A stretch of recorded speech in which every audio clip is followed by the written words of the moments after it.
मन इज्जतमंद दोस्तान गुलाम जान मेहरवाम प्रोग्राम नंबर 71 और 72 पेश अभी सरताज स्टूडियो कोयटा रिकॉर्डिंग इंजीनियर मकबूल असीर बाजा कीबोर्ड उस्ताद आज़म वसीम तबला उस्ताद नदीम जान कलंदरी अम्मे मजलिस निश्ता मीर नियामत नोतानी उस्ताद आयात असीर शदालबंदी फरमाइशन प्रे उस्ताद शुएस शाहीन शर खातिर मंजूर ज़ैब बलानोशी साकिब नसीब बलानोशी गुलजमान ज़ख्मी इकबाल शहजाद इरफान कशिश व अदनान ज़ैब बलानोशी। शुक्रिया।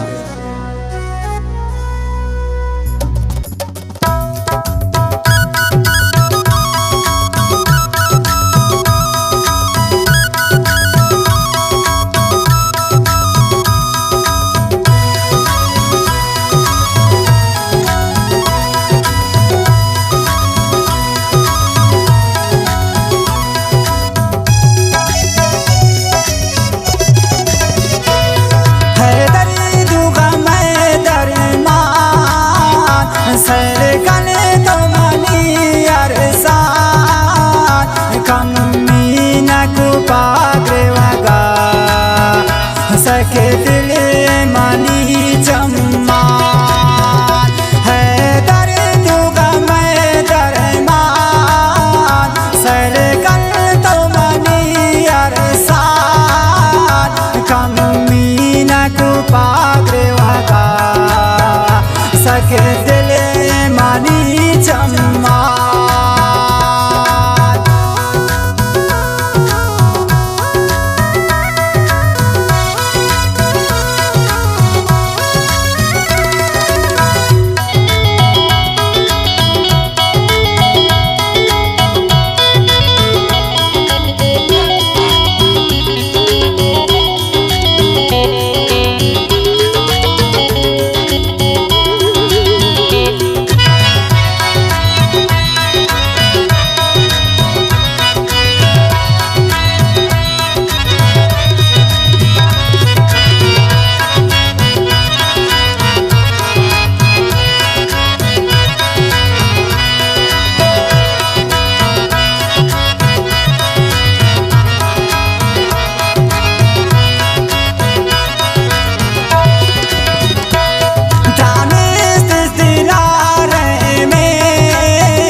खौफ दिलाए मैं ना पाया के पै में ताने दिला रे में नाजुर दिगावे में बस खौफ दिलाए से मैं ना पाया के पै में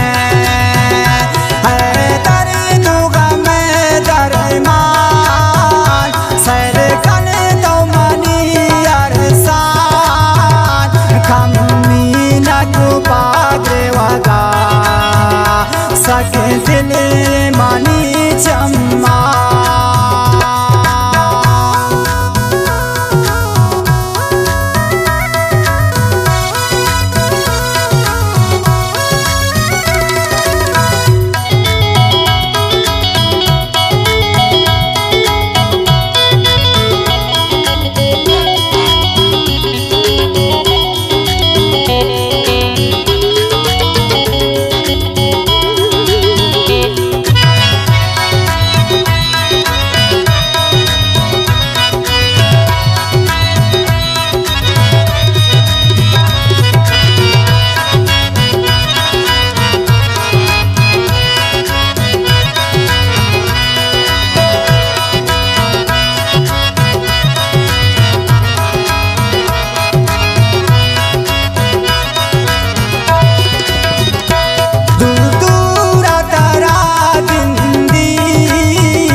बस दर्द की दिला बिंचान रिंगो शय मन निंदे है दर्द का मैं दरमान सर कन तो मनी अरसान खम्मी न कुपाग्रे वगा सके दिल मनी चम्मा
बसता दिले ब्राए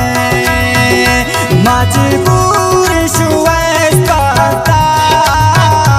अरे चीता कने ब्राई शुएस शाई न मंजूर